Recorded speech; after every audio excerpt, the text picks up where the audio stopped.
Hello, FutureMakers. If you've ever wondered that V and W, both alphabets make the same sound of V, then when to use V and when to use W, then keep on watching. Whenever we use the sound of V, which is V, then it's a short sound and it's a V. If you see it clearly, then your upper teeth should touch your lower lip. It has to be,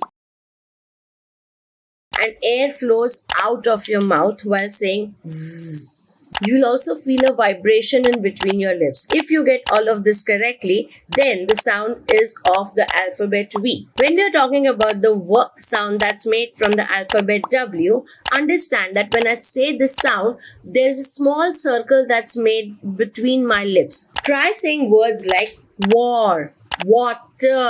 You see the difference? Though they both sound similar, but the sound and the alphabet are totally different. So the next time you're confused between when to use V and when to use W, try saying the word, and with the position of your mouth, you'll be able to understand whether there's a V in the spelling or a W. Inside TeacherPreneur, we clear all the confusions and make the sounds of all the 26 alphabets crystal clear for you so that it's easier for you and you never make a spelling mistake. If you want to join our course, then the link is in the pinned comment and you can also follow us for more. See you soon.